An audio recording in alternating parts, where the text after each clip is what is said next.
Día martes, le damos la bienvenida a Laura Mayoraz de la Unión de Usuarios y Consumidores. Seguimos trabajando sobre el tema de contratos bancarios, esos que generan tantas dudas, tantas controversias.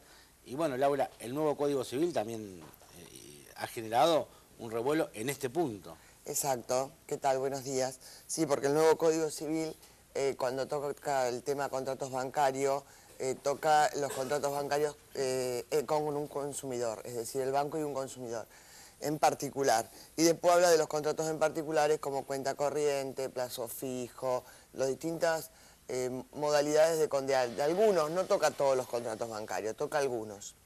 Con respecto a lo que dice... Es decir, lo toman de forma genérica como cliente, pero a su vez también se mete en cada uno de los contratos que ese cliente genera con el banco. Exacto, pero no todos. Y en general, los que tratan más, cuenta corriente en realidad no es un contrato con un consumidor. Claro, generalmente es con un empresario. Normalmente tiene que ser una empresa. Si que también es un consumidor, pero bueno, tiene otros mecanismos de defensa, digamos.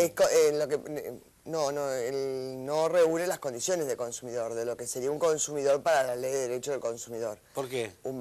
Porque la relación, el consumidor, es aquel que utiliza un servicio o compra un objeto para uso propio de su grupo familiar.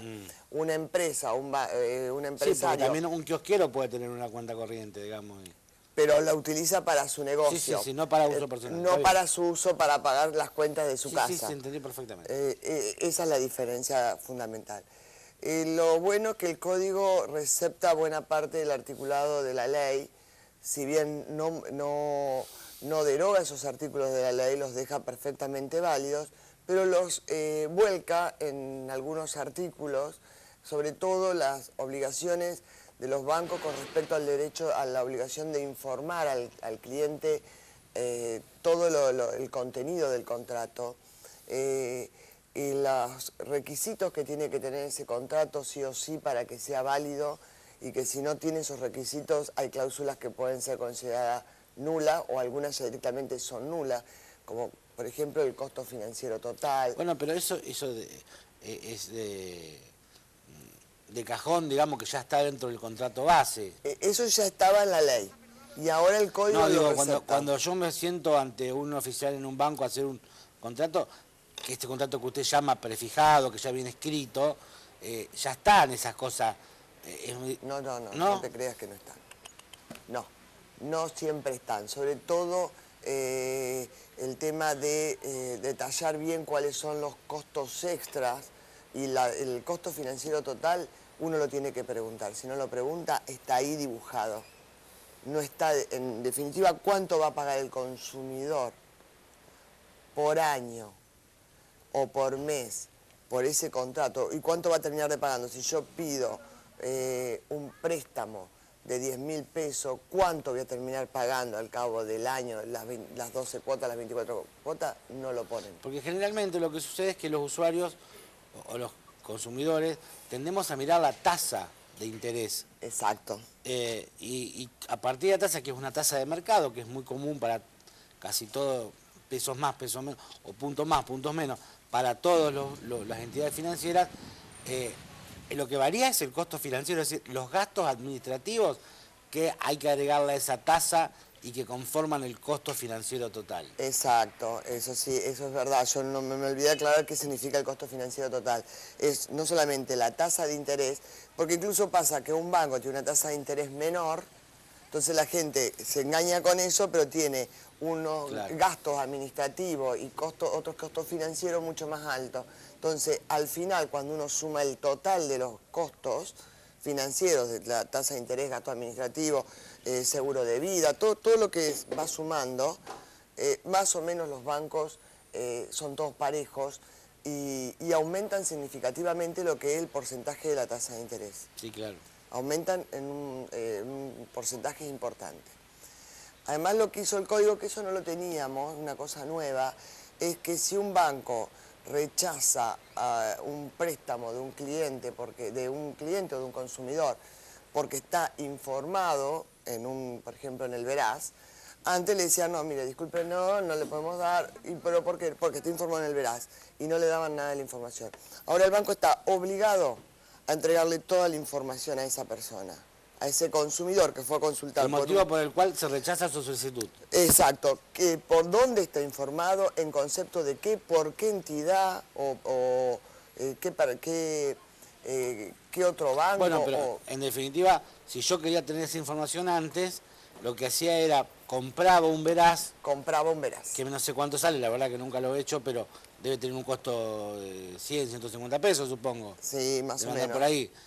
Ahora es el banco el que corre con este costo. Exacto, pero además es una cuestión de trato digno, porque el consumidor se iba del banco diciendo, ay, estoy informado, no sabía por qué, claro, nada, tenía que ir. Muchos no sabían que podían comprar un Veraz, muchos no saben que pueden ir a comprar un Veraz, o dónde se compra un Veraz. Entonces, bueno, ya sale con del banco con toda la información. Ese es un avance. También los argentinos somos pícaros en ese sentido, sabemos que estamos informados e igual vamos y hacemos la gestión para ver si pasa. Hay de todo, hay de todo.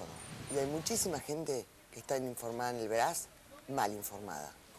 Porque, sobre todo, esos casos son los que llegan a la Asociación de Consumidores, a la Dirección de Comercio Interior.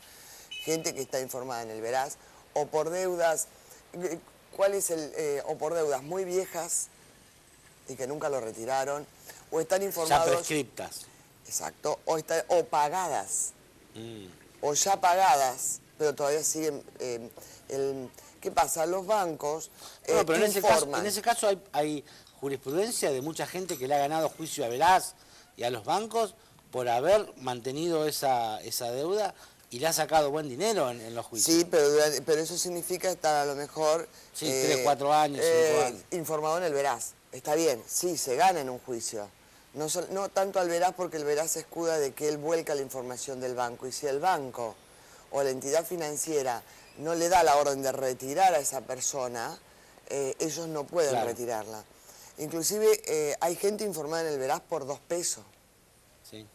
Estamos, entonces... Sí, porque la deuda es indistinta al monto que... por eso no es todos avivados. Laura, antes de cerrar este martes, hay mucha preocupación por la aplicación finalmente del aumento al suministro de gas en todo el país, que es el viejo aumento declarado, decretado ya hace casi un año, que se está aplicando ahora. Sí, en realidad se empezó a aplicar desde el primer momento del año pasado, es decir, a partir de marzo. Fue escalonado, fueron 5 aumentos durante el año 2014. Pero ¿qué pasa? El aumento fue muy importante, pero ¿qué pasa? Recién ahora, con la llegada de las facturas del bimestre de mayor consumo de gas por el invierno, ahí uno realmente se nota la diferencia. ¿Qué ha visto usted en las facturas o en los reclamos? En los reclamos, la verdad que el aumento fue muy importante para aquel que no ahorró, como dice el gobierno. Y el problema es que también caímos en una trampa ahí. Porque el año pasado se decía que el que ahorraba el 20% de lo que había... Es decir, si yo consumía, yo consumí 100, ahorraba un 20%, no se me aplicaba el aumento. ¿Qué pasa? Ahora eso se aplica, pero por el consumo del año pasado, del 14. Es decir, si yo gastaba 100, ahorré el 20%, no me aplicaba el aumento. Pero ahora me exigen ahorrar sobre esos 100 menos el 20%. El 80, claro. El 80. Y el año que viene, entonces, en 3 años tengo que dejar de consumir gas directamente, si seguimos así. Es decir, no se respetó el ahorro que hizo el usuario durante el 2014. Obviamente, este año manteniendo los mismos valores de consumo, sino directamente se le exige volver a ahorrar un 20%. El martes que viene, si quiere, lo profundizamos, porque la verdad que yo he escuchado muchos reclamos de importantes aumentos que han llegado en las facturas. Muchísimo. Seguimos ahora, gracias por venir como todos los martes, seguimos gracias a ustedes. con Victoria Panoso.